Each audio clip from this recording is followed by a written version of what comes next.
नमस्कार। Australian news रो स्वतंत्र कार्यक्रम को स्वागत जनाऊँगी। मु अजय अंदरा राज्यर पुलिस डीजी बा पुलिस मुखिया वाईबी खुरानिया आज तांकर कार्य अवसर नेले एवं कामचला डीजी भावे क्राइम ब्रांच रो डीजीपी विनोद मिश्र दायित्व ग्रहण कले। आशा करिबा पुलिस मुखिया आगामी दिन में लोकंकर स्वार्थ साधारण लोकंकु न्याय देवा एवं आईन श्रृंखला स्थिति को ठीक करने लगी ध्यान देवे। विशेषकर पुलिस दायित्वहीनता अवहेला बा कर्तव्य अवहेला कारण कौनसी लोक न्याय वंचित हेबे नहीं बोली अंतत पक्षे क्राइम ब्रांच डीजी तथा वर्तमान पुलिस मुखिया विनोद मिश्र पाखु आम आशा करिया। आज्ञा सब बड़ कथा होची जीरो एफआईआर रो धजिया उड़ाई देछि ओडिशा पुलिस। एभली अभियोग बा एभली आरोप लगाइबार कारण होची गत 13/7/2026 तारिखरे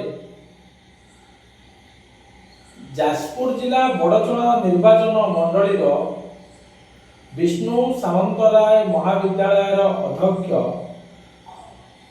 नारायण चंद्र मुदुली पुत्र गिरीश चंद्र मुदुली भद्रेश्वर थाना एक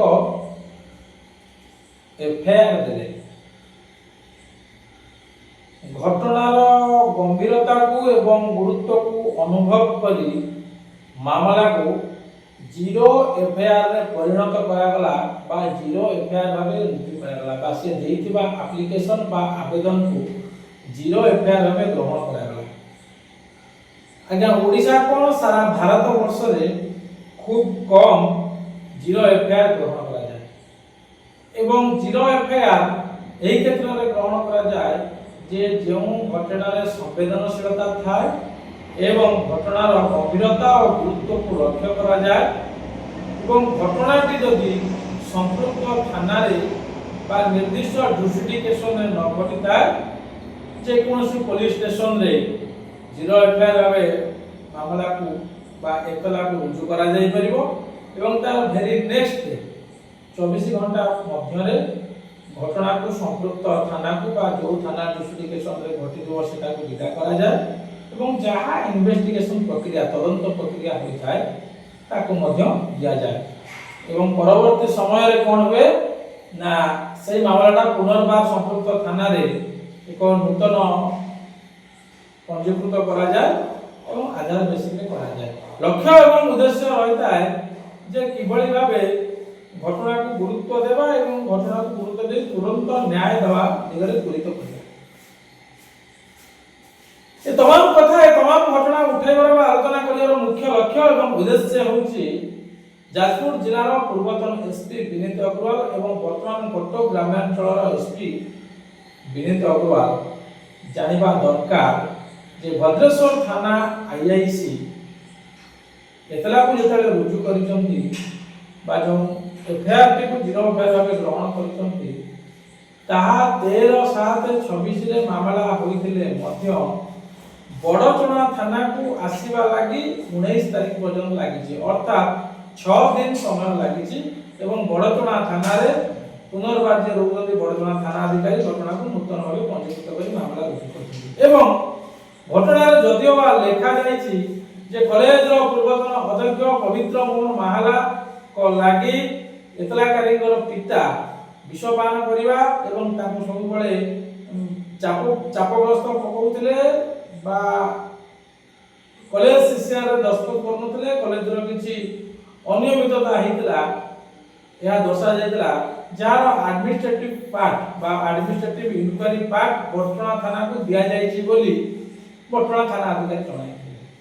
आया कथा उठुछि जदि बटना थाना को यह आसिला बटना थाना तो नूतन भाबे मामला पंजीकृत कला एफआईआर को बेस करी जहाँ को कल्प्रिट बोली अभियुक्त बोली दर्शा जाइछि ଯାହାକୁ ଆକ୍ୟୁଜ ବୋଲି ଏତଲାରେ ଦର୍ଶାଯାଇଛି ସେ ଯାଇକି ଡାକ୍ତରଖାନାରେ ଭିକ୍ଟିମ୍ ବା ଯେ ପୀଡ଼ିତ ତାଙ୍କୁ ଭେଟ କରୁଛନ୍ତି, ଭିଡିଓ ଆସୁଛି, ତାଙ୍କ ପରିବାର ବର୍ଗଙ୍କ ସହିତ ଆଲୋଚନା କରୁଛନ୍ତି। ସବୁଠୁ ବଡ଼ କଥା ହେଉଛି ତାଙ୍କ ପୁଅ ଅଭିଯୋଗ କରୁଛନ୍ତି 2 ଲକ୍ଷ ଟଙ୍କା ନିଅ, କମ୍ପ୍ରମାଇଜ କର। ସେ କହୁଛନ୍ତି ଆମ ବାପାଙ୍କ ଜୀବନ ପ୍ରତି ବିପଦ ଅଛି, ଆମକୁ ମାରିବେ ବୋଲି କହୁଛନ୍ତି।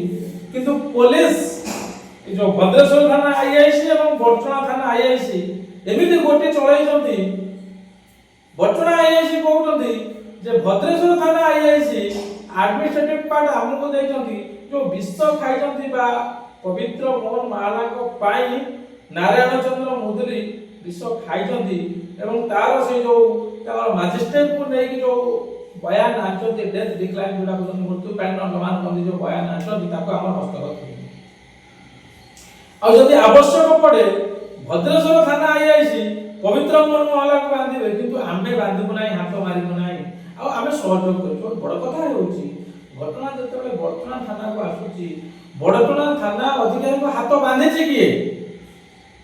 ଉଭୟ ଥାନାର ଅଲଗା ଅଲଗା ନିୟମ କି ପୋଲିସର ଏସଓପି କାହିଁକି ଉଡ଼ିଲେ ବଡ଼ଚଣା ଥାନା ଅଧିକାରୀ ଏବଂ ଭଦ୍ରେଶ୍ୱର ଥାନା ଅଧିକାରୀ? ଏହାର ଜବାବ ଅନ୍ତତଃପକ୍ଷେ ଯାଜପୁର ଜିଲ୍ଲା ଏସପି ଏବଂ କଟକ ଗ୍ରାମାଞ୍ଚଳ ଏସପି ବିନୀତ ଅଗ୍ରୱାଲ ମହୋଦୟ ରଖିବେ କି?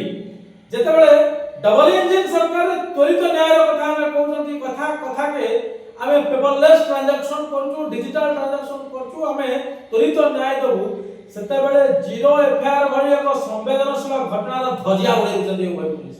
ଏହା କେବଳ କଟକ ଓ ଯାଜପୁର ଭିତରେ ନୁହଁ, ସମଗ୍ର ଓଡ଼ିଶା ପୋଲିସର କାର୍ଯ୍ୟ ଦକ୍ଷତାକୁ ନେଇ ପ୍ରଶ୍ନ ଉଠାଉଛି। ଆଉ ସବୁଠୁ ବଡ଼ କଥା ହେଉଛି ଘଟଣାକୁ ଆଜିକି ମାସେ 6 ଦିନ ବିତି ଯାଇଥିଲେ ମଧ୍ୟ ଏତଲା ହେବାର ଆଜିକୁ ମାସେ ଆପଣ ହିସାବ ରଖନ୍ତୁ 13/7/26 ରୁ ଆଜି 16/8/26 ହୋଇଥିଲେ ମଧ୍ୟ ଏ ପର୍ଯ୍ୟନ୍ତ ଏତଲାରେ ଦର୍ଶା ଯାଇଥିବା ଅଭିଯୁକ୍ତଙ୍କ ପାଖରେ ପୋଲିସ ପହଞ୍ଚି ପାରୁନାହିଁ। ତେବେ କେଉଁଠି ନା କେଉଁଠି ପବିତ୍ର ମୋହନ ମାହାଲା ଆଇନକୁ ଚ୍ୟାଲେଞ୍ଜ କରି ଚାଲୁଛନ୍ତି ଏବଂ ଏମାନଙ୍କ ହାତରେ ସତେ ବେଡ଼ି ପଡ଼ିଲା ପରି ବଡ଼ଚଣା ଥାନା ଆଇଆଇସି ହୁଅନ୍ତୁ କିମ୍ବା ଭଦ୍ରେଶ୍ୱର ଥାନା ଆଇଆଇସି ହୁଅନ୍ତୁ ଚୁପଚାପ ହେଇ ବସିଛନ୍ତି। ଆଉ ସବୁଠୁ ବଡ଼ କଥା ହେଉଛି ଏ ଉକ୍ତ ଘଟଣାରେ ଏନପିଡବ୍ଲ୍ୟୁ ବା ଯେଉଁ ଆକ୍ଟ ଲାଗିଛି, ଦଫା ଲାଗିଛି, ସବୁ ଯାକ ଜାମିନ ବିହୀନ ପରୱାନା ଥିବା ବେଳେ କେଉଁଠି ନା କେଉଁଠି ଏତଲାରେ ଦର୍ଶା ଯାଇଥିବା ଅଭିଯୁକ୍ତ ପବିତ୍ର ମୋହନ ମାହାଲାଙ୍କୁ ଆଗୁଆ ଜାମିନ ଆଣିବା ଲାଗି ଉଭୟ ଥାନାର କର୍ମଚାରୀ ବା ଉଭୟ ଥାନାର ମୁଖିଆ ସହଯୋଗ କରୁନାହାନ୍ତି। ତ ଏହାକୁ ନେଇ ଆମର ସନ୍ଦେହ ଉପୁଜିଛି। କାରଣ ଆପଣ ଦେଖିଥିବେ ଗଣମାଧ୍ୟମରେ ଯାହା ଆମେ ଦେଖେଇଥିଲୁ, ଅଷ୍ଟ୍ରେଲିଆ ମିଡିଆ ଦେଖେଇଥିଲା, ଏମାନେ ଅଭିଯୁକ୍ତ ପାଖରେ ପହଞ୍ଚି ପାରୁନାହାନ୍ତି, କିନ୍ତୁ ଅଭିଯୁକ୍ତ ଯାଇକି ମେଡିକାଲରେ ପହଞ୍ଚୁଛି, ତାଙ୍କ ପରିବାର ବର୍ଗଙ୍କ ସହିତ ଆଲୋଚନା କରୁଛି, ପିଲାମାନଙ୍କ ସହିତ ଆଲୋଚନା କରୁଛି। ଏପଟେ ମାମଲା ଆଡମିନିଷ୍ଟ୍ରେଟିଭ ପ୍ଲାଣ୍ଟର ବା ପ୍ରଶାସନିକ ତଦନ୍ତର ପ୍ରଶାସନିକ ଭାଗର ତଦନ୍ତ ଆମେ କରୁଛୁ କହି ଥାନା ଅଧିକାରୀ ଚୁପଚାପ ବସୁଛନ୍ତି ଯେ ଆମେ ଯାଜପୁର ଏଡିଏମକୁ ଚିଠି କରିଛୁ ଯେ ବାସ୍ତବରେ କଲେଜରେ ଅନିୟମିତତା ହୋଇଥିଲା ନା ନାହିଁ।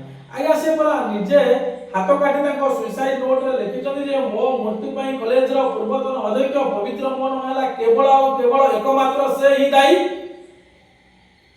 ତେବେ କଥା ଉଠୁଛି ଜିରୋ ଏଫଆଇଆର ରୁଜୁ ହୋଇ ସମ୍ପୃକ୍ତ ଥାନାକୁ ଆସିଲା ପରେ ଆପଣମାନେ ଆଉ ଥରେ ଚିନ୍ତା କରନ୍ତୁ, ଜିରୋ ଏଫଆଇଆର ଭାରତ ବର୍ଷରେ କ୍ୱଚିତ ଗ୍ରହଣ କରାଯାଏ, খুব কম গ্রহণ করা যায়।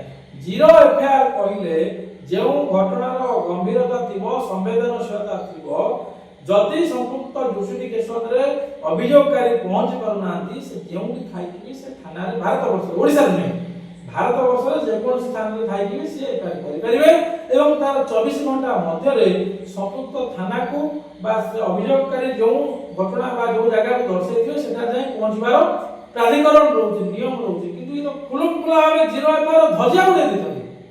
ମୁଁ ଆଉ ଥରେ କହିବା ଲାଗି ଚାହିଁବି, ପୁଲିସ ମୁଖ୍ୟ ଭାବେ ଦାୟିତ୍ୱ ନେଇଥିବା ଡିଜି ବିନୟ ତୋଷ ମିଶ୍ର ସମ୍ପୃକ୍ତ ଘଟଣା ଉପରେ ନଜର ଦେବେ ଏବଂ ଉକ୍ତ ଘଟଣାରେ କାହିଁକି ଦୁଇ ଥାନା ଅଧିକାରୀ ଜିରୋ ଏଫଆଇଆର ଧଜିଆ ଉଡ଼େଇଲେ, ପୁଲିସର ଏସବୁକୁ ଭାଙ୍ଗିଲେ, ପୁଲିସର ଏସବୁକୁ ଉଲ୍ଲଂଘନ କଲେ, ଅନ୍ତତଃ ପକ୍ଷେ ଲକ୍ଷ୍ୟ ରଖିବେ। କାରଣ ଲୋକଙ୍କ ସରକାର କହୁଥିବା ମାଝୀ ଅନ୍ତତ ପକ୍ଷେ ଲୋକଙ୍କୁ ନ୍ୟାୟ ଦିଅନ୍ତୁ।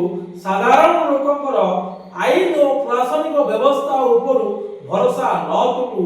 ଏ ବାର୍ତ୍ତା ଅନ୍ତତ ପକ୍ଷେ ଓଡ଼ିଶାର ସାଧାରଣ ଲୋକଙ୍କ ପାଖକୁ ଯିବା ଦରକାର। ନମସ୍କାର।